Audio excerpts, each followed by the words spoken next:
Hello, and welcome to this technical webinar from the editors of TechBriefs Media, OpenVPX Technology, the Future of Military Computing.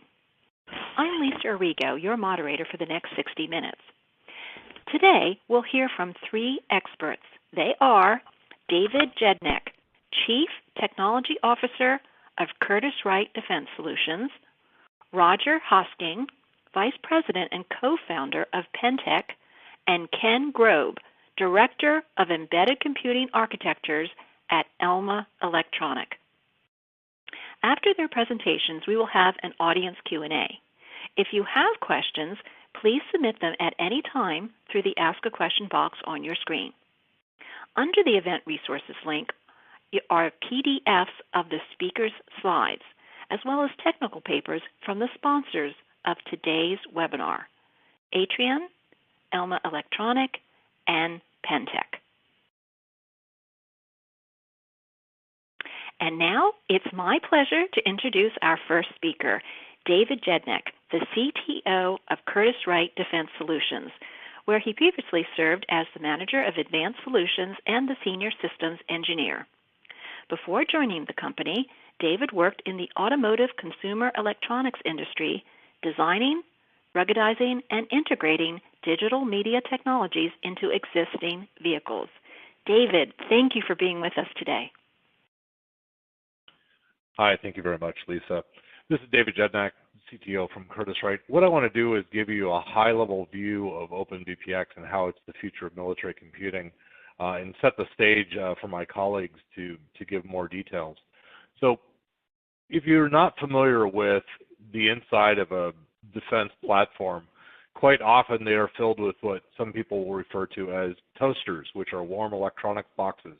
And these are what are called line replaceable units. LRU is the short for that.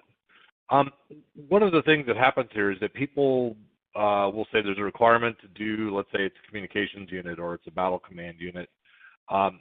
They will go and specify and acquire that entire thing and create this entire applique that sort of bolts into the vehicle. So you end up with these different systems, not really connected, all separate. And the big problem there is that you don't have a good scalability. You have lots of duplication of things like the power regulators, the chassis, the thermal management, cabling, documentation, all the things that go into maintaining that. All of those things are all separate, even though they're all in one platform. And there's just no real good scalability. When we look at something like OpenVPX and we have line replaceable modules, the little boards that you see on the screen there, those are all individual modules. And those can plug into a larger level LRU that has all the power and the backplane and the interconnects, et cetera. And now at this point, you're dealing with well-defined interfaces, good roadmap for tech refresh in terms of pulling out a module and putting in a newer one, multiple vendors, easier servicing and sparing, et cetera. So this is a way to make it really transition from this older way of doing things to a much newer, more modern, more standardized way. And OpenVPX is the big enabler there. A couple of pieces of terminology. Typically when we talk about vehicles, there's quite often this nomenclature called the A kit and the B kit. And the A kit is basically all the stuff that's installed when the vehicle is created by the vehicle integrator, and the B kit is typically all this other stuff that shows up, all the toasters, as I said. One of the things we're talking about here is reframing this boundary, whereas in the upper right-hand side of the screen, you can see how we say there's the vehicle, there's the A kit, which is mounts and harnesses and power cables, and then LRUs get slapped in as the B kit. If we instead we reframe this and say, look, the vehicle plus its mounts and harnesses and power plus LRUs that are open standard with open standard backplanes and slots become the A kit, then the B kit modules can drop right in. And that gives you a lot more capability, and the government customer can have more control over how to do the system. To help you understand when we talk about an LRM, or line replaceable module, what I'm talking about, here's some analogous IT gear, right? A really easy way to think about this is IT, standard information technology gear. So if we look at a single board computer, it's something like a laptop or a workstation, general purpose. Digital signal processors, something we talk about in this market, DSPs, it's like a server or a high-end workstation. We use it for high-performance embedded computing, similar to HPC in the standard IT world. Network switches, network routers, we have graphics processing units, we have storage, either direct attached or network attached. Things like RF tuners, software-defined radios, a wireless modem type thing. These are blades. Specialized processing, sometimes it's a safety critical type loop, or it's not exactly a microcontroller, but it's something that's running more of a real-time operating system. Similar to what you'd see in like an industrial control environment. Central timing, time server, same sort of thing. How do you distribute time to everything? You'll see that in typical server farms where there's some master timer in telecom racks. Part of that also includes things like assured PNT, which helps deal with GPS not always being trusted. Obviously, you've got the power supplies, very similar to the ATX power supplies you'll see in IT. In the military vehicle environment, a lot of these are based around like 28 volt DC instead of 110 volt AC. And XMC modules, one other important thing, XMCs are basically PCIe cards that lay flat. And that can be all sorts of other things, and those can be affixed to some of these modules. So when you look at the LRMs themselves, there's a couple of key parameters that we always have to worry about. So it all sounds great, you can just do it, it plugs in. Except you need to worry about the thermal management. These are conduction cooled cards, they're not, in general, these are not fan cooled. They're conduction cooled, it's a big hunk of metal, and they move the heat to the sidewalls. There's a couple of sizes. So 3U and 6U, those are the sizes. It's the same U's as pizza boxes, but it's defining a different dimension on these blades. Usually about an inch thick. Ruggedization levels, so shock, vibration, temperature, things like ESD, the LRMs have covers. And then maximum power, right? Obviously that deals with what the maximum thermal is in a slot plus the amount of power on the rails. So overall, it's important that there are, you understand that these options give you different performance options, so higher or lower, different thermal performance. There's things like security that can be baked into this. Technology refresh becomes easy. You can pull out an older one and put in a newer generation. It scales fairly well. And another one that's great is foreign military sales. Quite often, systems that are going to other countries, they might have requirements where a certain amount of the content needs to be made within that country. And so they might be able to pull out a module and say, hey, they've got a homegrown version that drops into that exact same OpenVPX slot. The key challenge, no matter what, though, is regardless of the technologies, is that size, weight, and power are still the hard challenges. So here's an example LRM set. So these LRMs, again, these are OpenVPX, standardized. It gives all the dimensions, all the electrical, everything in and out. Those standard modules can be used to do different types of applications. Battle command, SBC, right? You're going to run a software, you can connect the UI to it. Mission analysis and planning, maybe higher end networks, storage and routing. SIGINT, radar, EW, those are things like RF tuners and SDRs and the DSPs and central timing to keep them all in sync, and GPGPUs and FPGAs, right? You can see jamming. You can see these different types of applications. I won't go through the whole list, but you can see these different types of applications are going to use these different building blocks to build things up. And so that's where some of the advantage comes from, is that many of these can be used across different types of applications in different mixes and slightly different optimization. So what does it really mean in terms of the overall market? And before I hand it off to my colleagues, is that fundamentally this changes the way that things can be architected and also acquired. So instead of acquiring, as I said at the beginning, here's a bunch of functions, we're going to wrap a box around it and acquire that thing and then bolt it into a vehicle on its own little island. Instead, you can say, hey, look, here's an overall unified architecture, and let's start putting these LRMs, 3U VPX, standardized LRMs into a 3U VPX standardized backplane, via OpenVPX to use a bunch of other standardized things. All of this stuff, the standards that go into that make it really easy to architect, as opposed to architect this unified solution, as opposed to architecting things in isolation from each other. And that helps us avoid, one guy painting it red and the other one painting it green when it didn't really matter. They just chose different ways and then they become incompatible. With it all under a standard makes it easier, which also means we can move technology to the warfighter faster, because we're going to be changing out the technologies with another open standardized blade that will go into that exact same slot. Obviously, it's a foundation for a more scalable, extensible, agile approach because we can scale up and down the number of slots and the types of things in those slots. And the other key thing I want to make sure is clear here is this is a lot more in line with broad market, lots of different industry, IT system design concepts. And that right there, I think, is one of the big benefits is we're not necessarily reinventing the wheel on this stuff. We're using very similar technologies. We've got them in a very standard manner. In an IT stack, it's 19-inch rack mount gear. In this case, we've got LRUs that can take these standardized LRMs per OpenVPX. And that really does advance everything that we're doing here to make it easier to acquire and really drive a future roadmap for electronics in the defense market. With that, I'd like to hand it off to my colleague. Back to Lisa here for a moment. Thank you for your time. Oh, thank you, David. That was a great start for our discussion today. Thank you. Our next speaker is Rodger Hosking, the VP and co-founder of Pentec, where he is responsible for new product definition, technology development, and strategic alliances.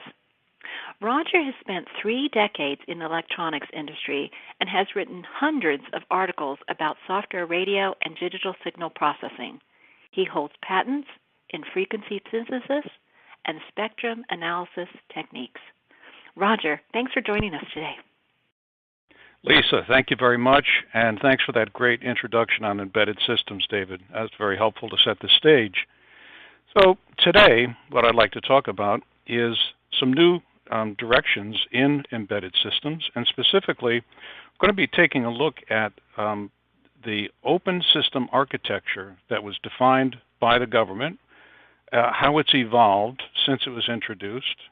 Then we're going to take a look at an example of a technology challenge, which is an RFSoC technology, which is you'll look at in just a few minutes. And then we'll take a look at the relationship between VITA and SOSA, which is the Sensor Open System Architecture Initiative, and how VITA can solve new technology challenges for SOSA. And then we'll wrap up. So first of all, let's just start with a very important memo of May 2013 that kind of introduced the concept of open systems to the vendor community, the supplier community for the military aerospace DoD space.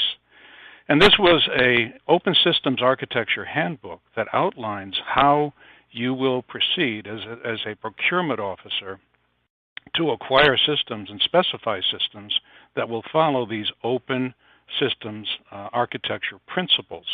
It says this really means that wherever you are buying new systems, we want to enforce open systems architecture whenever it's practical and take that as our kind of our goal and rule going forward. Well, what happened as a result of that was people looked at what does that really mean? And if you take a look at the objectives of the Modular Open Systems Architecture, it was all set to do some major accomplishments. One was to enhance competition by making it open, to make it easier to put new technology into defense equipment, to also inspire innovation, have companies be motivated to innovate, get new products out, new technologies, as well as enable the cost savings so that you can do so. You can do this new technology innovation without having to replace the whole chassis, but to replace the part of the chassis that will give you that new technology and thereby save the government cost. Also, finally, to improve interoperability among vendors in the industry so that you could have a set of vendors, each capable of producing an equivalent function that would go into say a slot of a VPX system. So this is what the objectives were laid out. So what happened is the 3 services took a look at these objectives that the government, the DoD procurement office wanted to start having people pay attention to and develop according to. And so what each of them did was they came out from that definition and that imperative, that mandate.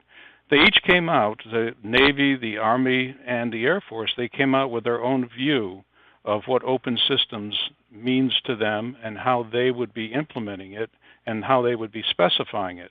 So these three initiatives, HOST, CMOS, and OMS, were developed by the three services.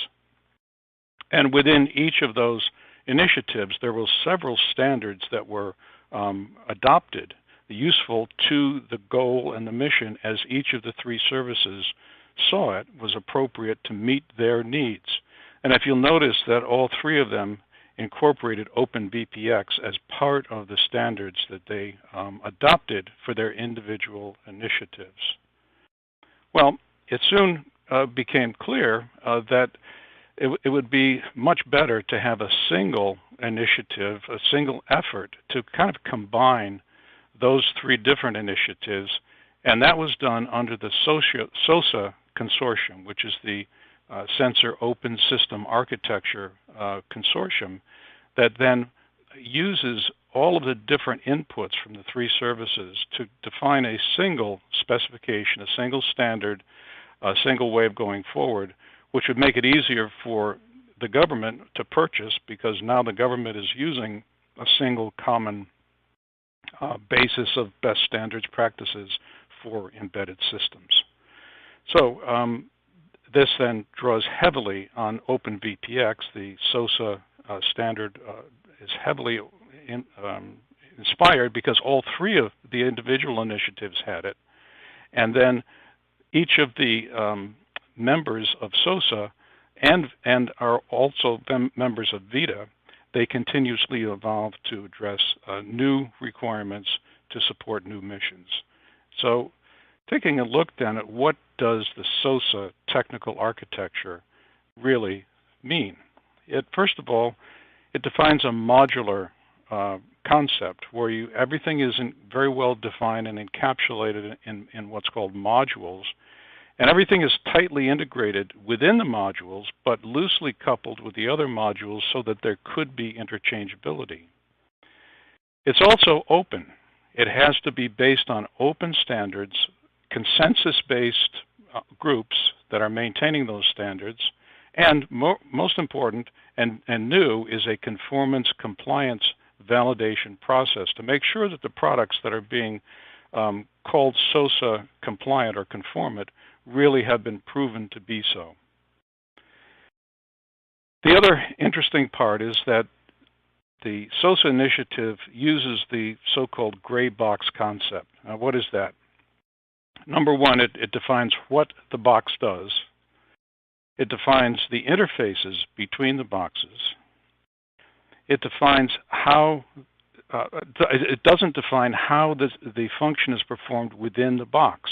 It's just what does it do. That is part of the spec, but not how exactly it's done inside the box. And what this does is it preserves the intellectual property that the vendor of the box or the module in this case is protected because it does not have to be disclosed or revealed. So this is part of this gray box concept, and it's quite new and very appropriate for the mission of SOSA and the Modular Open System Architecture. So benefits accrue to both the government and to industry. And so for the government, it basically gains all of the things that were outlined in the Open System initiative that was defined by the government: faster, more efficient, improved life cycle, interoperability.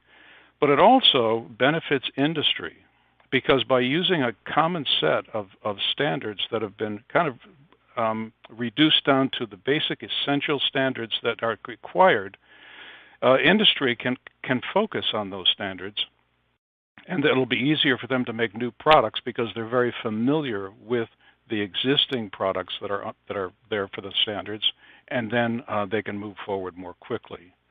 It also I guess it incentivizes COTS vendors, small businesses, because they can be innovative within this SOSA standard and contribute to the prime system integrators with their own components. And then basically what you're doing is you're leveraging this reconfigurability to provide reuse. That means that the same elements, the same basic building blocks can be used to put together different systems for different missions in the future without having to start from scratch each time. Another major benefit.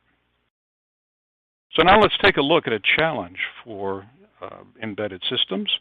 And this is for software radio, which is where Pentech spends a lot of its effort, of course, software radio systems. And the idea is, what are we seeing?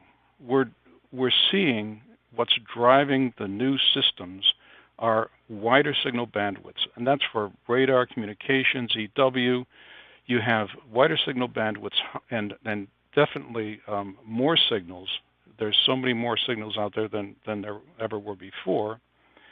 And so that requires faster data converter, higher sampling rates. The phased array systems that are now propagating throughout, very common, require a lot of channels, which means more bandwidth. They require timing, synchronization. And to put all these systems together, what you need to have is very fast links, not only between the components on the board, but between the boards within a system, and then also between different elements of the system, and also connections to the antenna or to a sensor that is part of the system as well.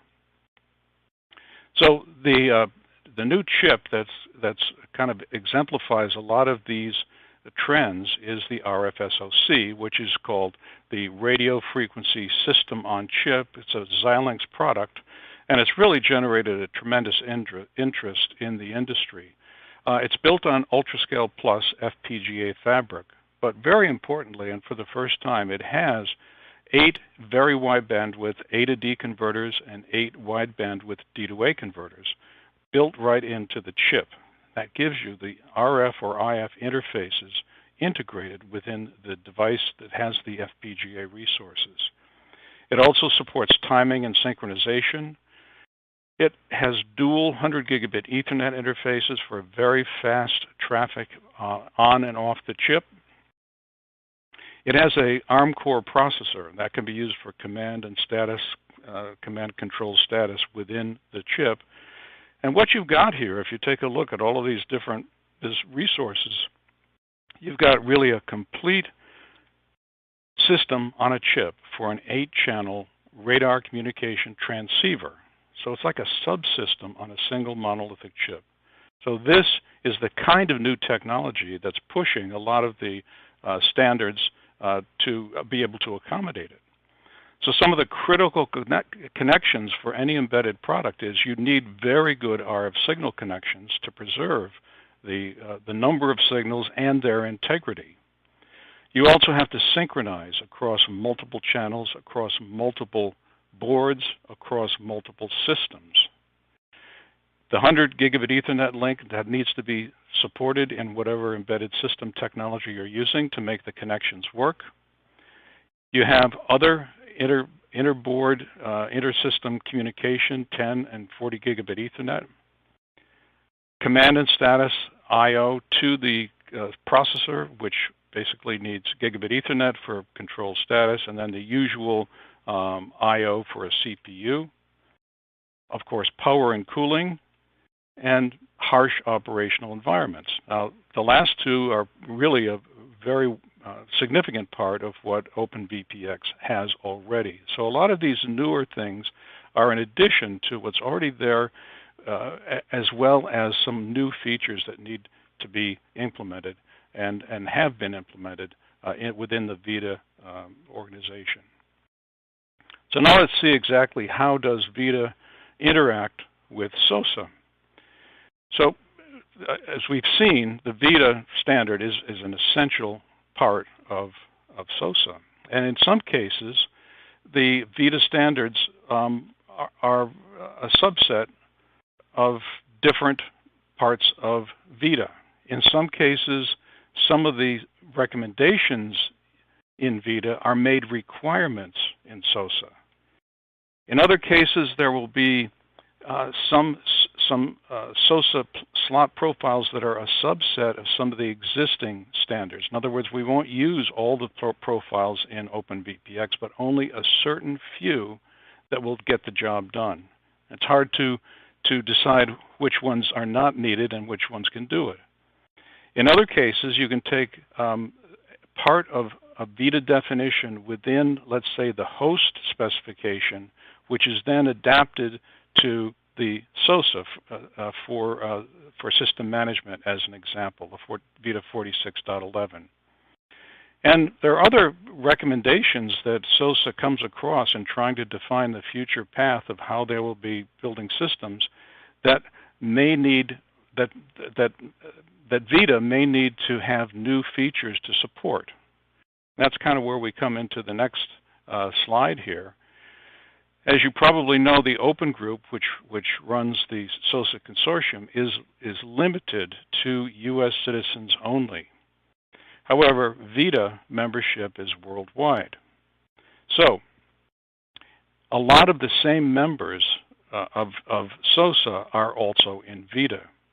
Now, you can have discussions within the SOSA consortium that are sensitive or classified, and come up with a requirement, a hardware configuration requirement that the embedded system must have that really could not be discussed. The reason for it couldn't be discussed in VITA, but yet because of the membership, the VITA members can take those sanitized recommendations and create new standards within the VITA organization that will meet the requirements defined by SOSA. Once those VITA requirements are then adopted and approved, they then can be adopted and become part of the part of the SOSA standard definition. So it's a very nice kind of a symbiotic relationship between VITA and SOSA, as you can see here. So in order to address the needs for the RFSoC, for example, it's full of solutions provided by OpenVPX. 20 coaxial RF-IF backplane connections for the analog input and output. 48 lanes of 28 gigabaud optical backplane for the 100 gigabit Ethernet. Radio clocks and timing cards, new slot definitions for multi-channel, multi-board, multi-slot synchronization. 10 and 40 gigabit Ethernet across the backplane, PCI Express, LVDS across the backplane, both of those in copper. Those have been defined with new VITA 65 OpenVPX slot profiles. And then I/O for the single board computer function, and that in this case it's right on the chip, the ARM CPU, for gigabit Ethernet, USB, DisplayPort, and so forth. So all of the structures that surround, the RFSoC chip are OpenVPX definitions for the boards, for the backplanes, for the chassis, and how they shall be used and which profiles shall be used. And a lot of them have evolved recently to adopt some of the requirements for challenging technology like the RFSoC.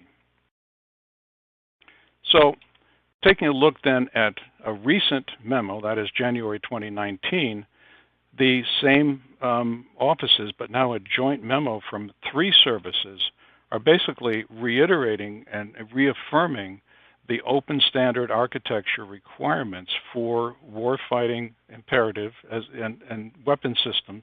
This is how you will do it, and specifically it references the standards that have been developed as a result of that 2013 initiative, the MOSA, and now you have these hard standards, and SOSA is listed explicitly in this memo of January 2019. So basically, at the bottom line is, acquisition executives will ensure that MOSA is reflected in our requirements for acquisition programs to the maximum extent possible. So it's quite a nice kind of closure that focuses everybody on where the business is coming from and the direction that it's going. So just takeaway messages for SOSA and VITA. It's an open architecture for C4ISR. It uses the MOSA principles. We talked about the gray box. 3 services are working together. It's based on OpenVPX. There's a lot of industry members that are working together as well. The SOSA technical standard, which now just was released at Snapshot 3, that's a revision, and also there's a SOSA business guide. The technical standard 1.0, the full release should happen in early 2021. You can see the DoD is fully committed to open architectures and is specifying it in ACAT programs. And it's ready now. The open architecture ecosystem is really ready now. So if you want some more information on these topics, you can get involved in VITA. You can join the VITA organization. Membership is worldwide. If you're interested in SOSA, we've got a lot of resources on our website that include white papers, podcasts, press releases, and so forth. Those are available. We also have a link here for the standard technical standard Snapshot 3 that I referred to. Here's a link to how to join SOSA to get involved. So it's ready to go. It's here. We encourage participation, and that kind of wraps it up. Thanks for attending today. I'll turn it back over to Lisa. Oh, thank you, Rodger. That was an excellent presentation. And now please join me in welcoming our final speaker, Ken Grobe, a pioneer in the embedded computing open architectures industry.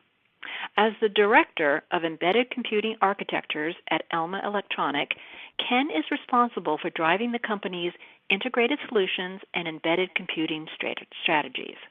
He is also a longtime contributor to both SOSA and VITA standards development. The floor is yours, Ken. Thank you, Lisa. Again, hi, my name's Ken Grobe. I'm Director of Embedded Technologies at Elma.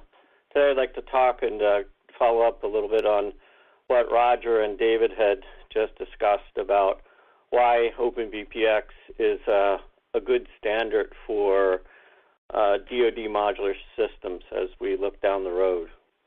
By way of background, packaging standards for embedded systems have been driven for years by VITA, the organization that manages OpenVPX and PIC-MG, another standards body, around Eurocard packaging for decades. And as Rodger just nicely presented the directions from Modular Open Systems approach, we have this Modular Open Systems Architecture, which is the architecture concept, and then the approach being how that should be done. And this lends us to the objectives to improve systems capability, compatibility, and cost, and it leads to other standards that are, let's say, underneath of this MOSA approach. So we looked at some of these so far.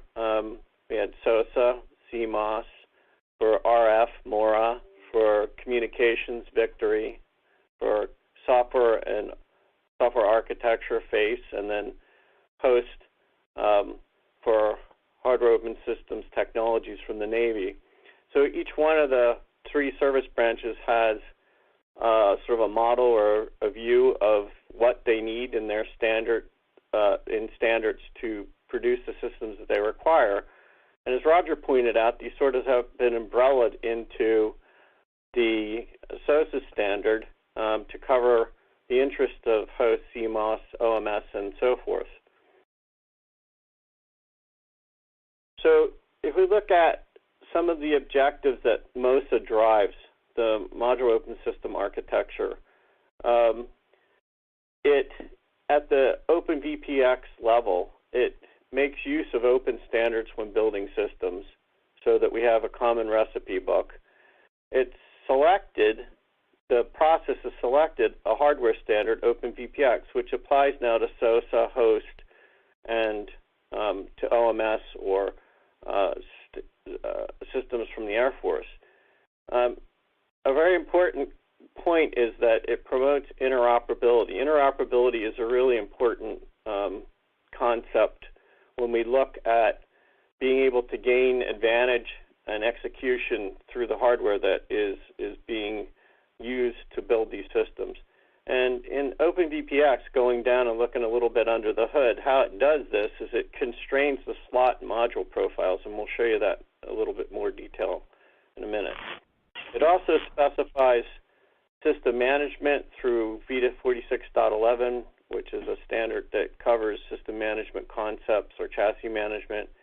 It normalizes the power module interface definition. A way to think about that would be if you looked at a power adapter for your laptop and you looked at how many different ways or things that you could get just to power a laptop itself, you find a lot of incompatibility. And here, what we're trying to do across LRUs or the modules that are being used is to normalize that power so that it's consistent, so that one manufacturer's product can align with another when you plug it in. And then both David and Rodger touched on this, support for higher power modules through new cooling techniques, which are part of OpenVPX. So OpenVPX is selected as the SOSA hardware standard, and therefore it aligns then with CMOS and SOSA and host, so it covers needs from the Army, Navy, and the Air Force. And OpenVPX itself is managed by a standard organization called VITA, which has been in existence for many years and has quite a few standards underneath of it, has been managing the OpenVPX standard as time has gone on. If you look at some of the requirements, and Rodger was touching on this in his example, in the RF systems example, what do we need to connect things in a system that the DoD may use? And some of the major elements of that are the network system infrastructure, and much of the communications is now being driven across high-speed Ethernet. We have, as time goes on, the need for timing embedded in the architecture to provide synchronization and precision signals for navigation and timing across the elements that make up the system. System management, to be able to manage the modules, see if they're healthy, control them, turn them on and off, and obtain that sort of information. And power systems, basically to provide power to enable the modules to operate. So thinking about trends and how does OpenVPX itself keep up, when we look at the examples and the needs, they don't stand still. And to David's point, if we model things after the market that's the broad IT market, we look at chips and communications standards that are in existence that we can leverage. If you take Ethernet and PCIe for an example, over the years from 1980 up through 2020, we can see how Ethernet's gone from 10 megabits a second to a gigabit to 10 gigabit to 100, and down the road will be 400 gigabit Ethernet. Right now we're operating in this gigabit to 10 gigabit range, or actually gigabit to 100 gigabit range across the system implementations with a need for faster speeds as we go down the road. Same thing with PCIe. This is how we move data across modules inside the system. When it started, it was at 2.5 gigatransfers, then 5, now 8, and we're at the place where we're moving into the realm where we can move data at 16 gigatransfers a second. So these are two trends that exist for communications between components, and we need to be able to affect them or implement them inside OpenVPX to make them useful. And OpenVPX, in fact, is doing that by adopting these standards and then executing them inside the backplane technology that's necessary to build systems. If we talk about and take a look at the ways interoperability can be accomplished, when we look at these diagrams, these graphics are the I/O topology of the modules, or the LRUs, as David was mentioning, that are used within the system. So to be able to plug them in, what we have to have is a consistent way to pin them out, to map them, so that basically you've got an an alignment with the signals that will mate to the backplane so they can be interconnected. OpenVPX provides a number of these in a standardized fashion for single-board computers, for Ethernet switches, and for payload cards, such as the RF payload card that Rodger was describing. But we may need to make sure that we define them in a common way so that it can be plugged in. And OpenVPX, through work from SOSA and within OpenVPX and many contributors, sorts out how these things should be specified, and then there's a consensus-based method to describe them and then make them part of the standard. So this gives us a method to communicate, or a method to interface, rather, the cards together so that it's done in a consistent way with a limited number of choices, so we don't have too many different ways to do it, so we can really gain focus on how to implement them. So if we consider other work that shaped OpenVPX over the last few years, we've had an initiative in the Army called hardware convergence. And out of that formed an architecture called the hardware convergence architecture. And this has brought new concepts to us, such as higher speed interconnect with network connected communication, the use of new fiber optic enabled connectors and RF enabled connectors, radial clock schemes for timing, and a look towards higher power densities in the module. And this diagram to the right is actually the diagram of a backplane that receives the payload cards, or the LRUs that we looked at before, in each slot. So each slot would take a specific module, whether it be a switch or a payload, and allows them to be interconnected together. If we look at other trends, as systems become more complex and the need for synchronization is increased, there's a need to standardize the way that the timing is done to do that amongst the cards. And OpenVPX has taken on that challenge and defined a radial clock strategy and a radial clock slot, or timing slot.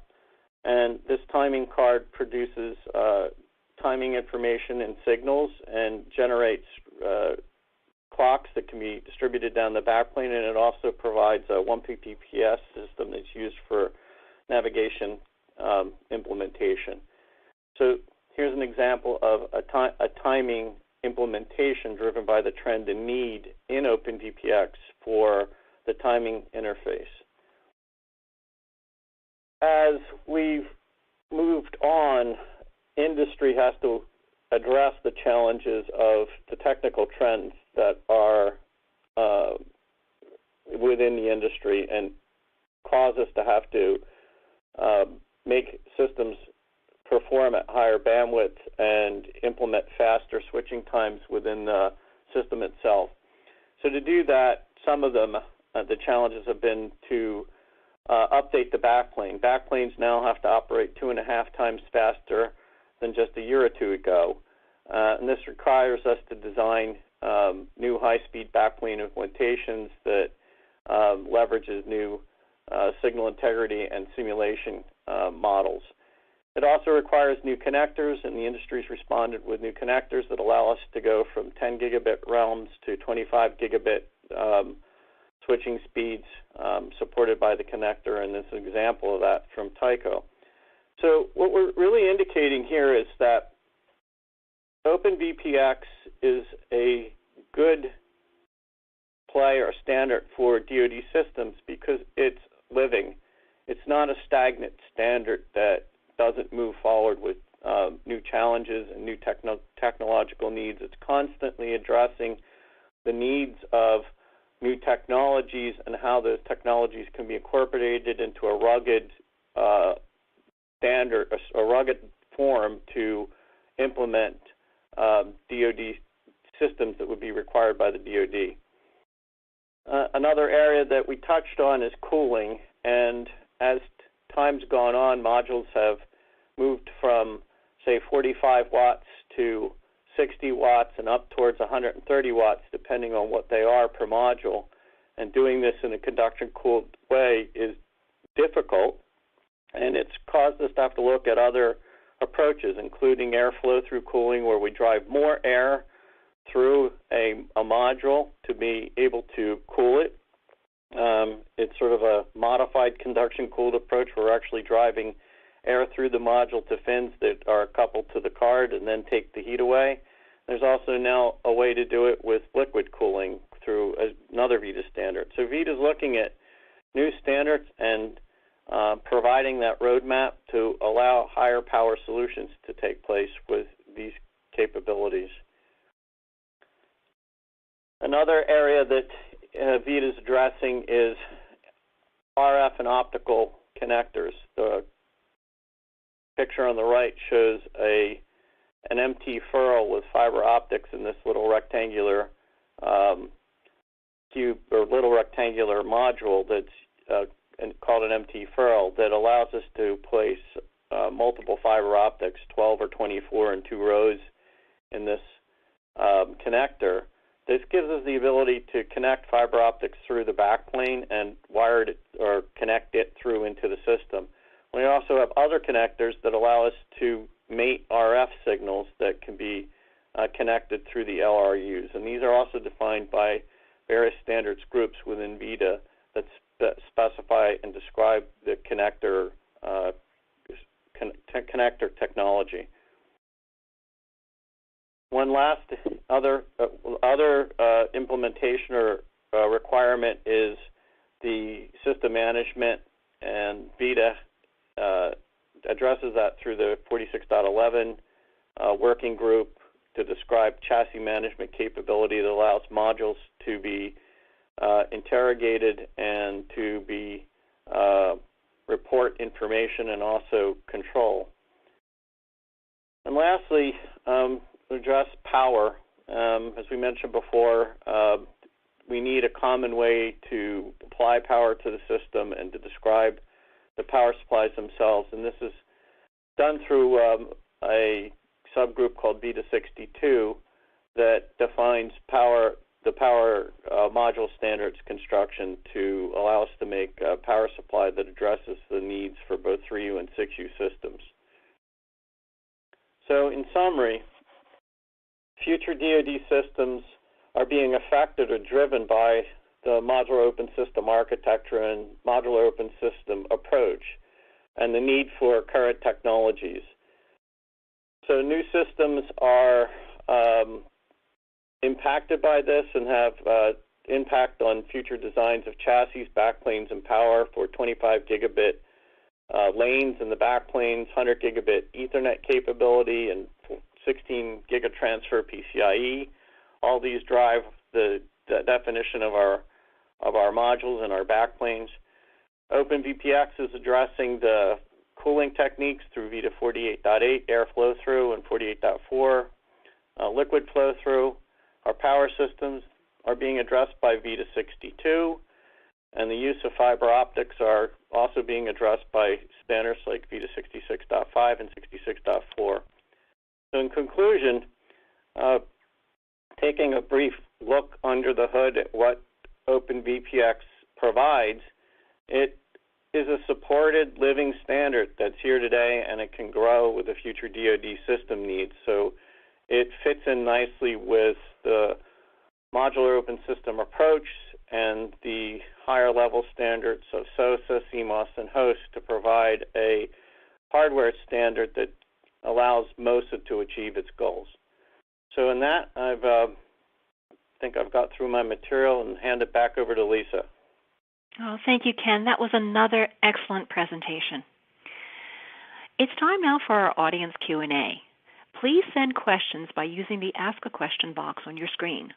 While we wait for your questions, I'll take this opportunity on behalf of TechBriefs Media to thank the sponsors who have made this webinar possible: Atrion, Alma Electronic, and Pentec. Under the Event Resources link on your screen, you'll find PDFs of technical papers from our sponsors, as well as PDFs of the speakers' slides. And now let's begin our Q&A with this first question, and it goes to David. David, one of our audience members says it's exciting to see space modules and International Space Station and Star Trek Enterprise images in presentations. Would you please address the new space roadmap for VPX products and specific products for the Space VPX VITA 78 segment? David?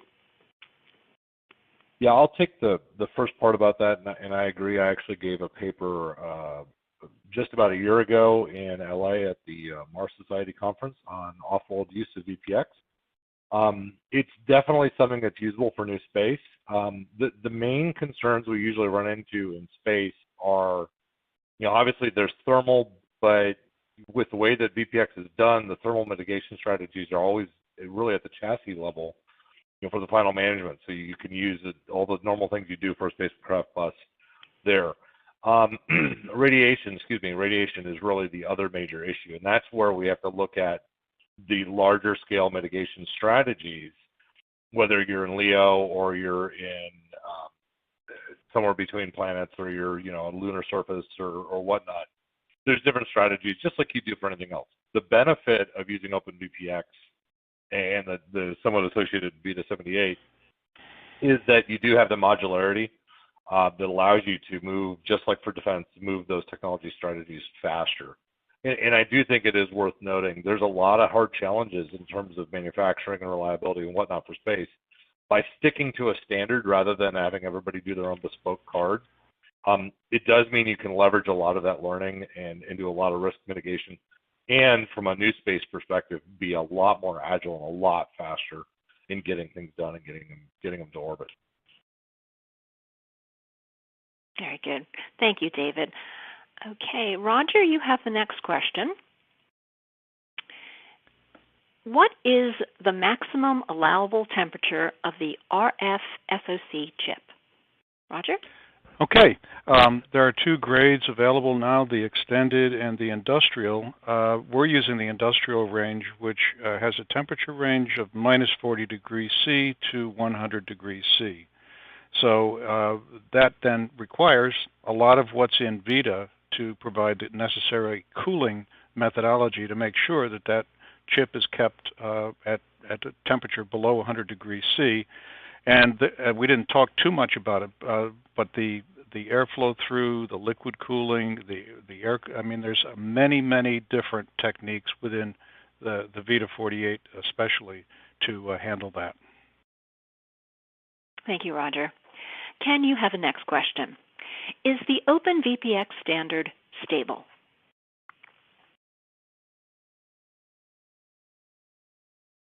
Ken? Yeah, you might be on mute. Okay, yeah. Go ahead. Yeah, so the OpenVPX standard's been in existence for greater than 10 years, and it goes through a succession of releases that are vetted and planned. So yes, it is stable. There's been product being built to it for a number of years, and it continues also to allow a backwards and forwards compatibility path as it introduces, let's say, increases in performance and capabilities as it moves on. So in OpenVPX, we're real concerned about stability and the ability to allow forward migration, yet allow backwards compatibility. So it's a good choice from that point of view. Very good. Thank you, Ken.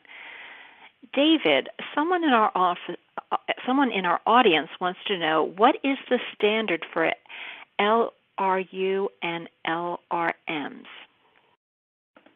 Yeah, so when I use the term LRU and LRM, those are more generic defense terms in terms of logistics. So when we say LRU, it really comes down to the way that things are handled in LRM.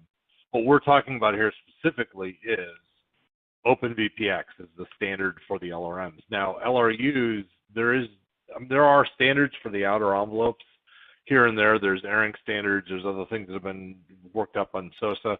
That's generally a lot more fuzzy because a lot of it becomes very platform dependent, ranging from sort of similar things like the color of the paint to more complicated things, which are the thermal management profiles, the connector placements, connector types, the bolting, bolt holes, orientations, size, shape, et cetera, et cetera. So the LRU is more of the soft clay, if you will, of how we're going to implement that. But ultimately, everything we're talking about here is the standard is the OpenVPX standards and all the associated things that come with that.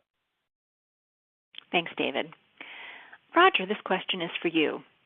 What is the best solution to move large data captures from the RF SoC to a host computer? It does not look like continuous recording is possible. If this is correct, what is the maximum capture size achieved? Rodger? Oh, hi. Okay, we really do have a good solution for that. Each of the 100 gigabit Ethernet interfaces can handle up to 12 gigabytes per second, sustained real time, and that allows you to capture 2 full bandwidth 4 gigasample per second A to D channels with some room left over. And that then can be connected up to one of our recorder products, which we've just released within the last few weeks, that will record. Each of those recorders will record the 12 gigabytes per second from each of the 100 gigabit Ethernet UDP interfaces. So you can capture up to, with 2 of those recorders, up to 24 gigabytes per second, continuous real time forever until all the disks are full. Thank you, Rodger. This next question, I'm going to start by asking Ken to comment on it, but I think Rodger will probably also want to answer it. So first, Ken, someone in our audience asked, does an open system architecture enable near-peer adversaries to replicate or reverse engineer systems more easily? Ken. So the open modular approach does define packaging and communications between the elements. But what the elements do, if you think about Rodger's gray box definition, what's in the box isn't really discussed. What might be discussed or shown is how things are connected together to some extent, giving us paths for information to move back and forth. When you consider system architecture that do certain things, it's known how those things need to be formed and what gross building blocks are used to do them. How they're implemented inside is abstracted, and it's done within programmable logic and in ways where that's not visible and not easily understood. Thanks, Ken. Rodger, any thoughts? No, Ken, you gave the answer I was going to give. I just might want to add that the intellectual property of each of the vendors is protected, as you said. And just an example, if you have an RF acquisition product as one of the plug-in cards, and you have a better spurious-free dynamic range than someone else, how you got that through careful engineering is really your secret sauce. And someone else could work very hard to try to achieve it, but just because you're working with an open standard doesn't mean that anyone else knows exactly how you did your magic inside of the plug-in card that you're providing. So that's pretty much sums up. Thank you, Rodger, and thank you, Ken. And this question from the audience is for David. Given the Armed Services memo in January 2019 indicating future programs will be based on these standards, when do you expect the actual requirements for compliant systems to show up in RFIs, RFPs, and most importantly, RFQs for new system acquisitions? David? Yeah, we're already seeing all that. That's been now for actually a while. There's a number of things undergoing right now where it's either a should or a shall in RFIs, OTAs, and RFQs. So this is not a future thing at this point. This is already underway. In worth noting, VPX requirements for VPX have been around a lot longer than the requirements under the Tri-Service memo. It's just under the Tri-Service memo, it's raised to even a higher level of visibility.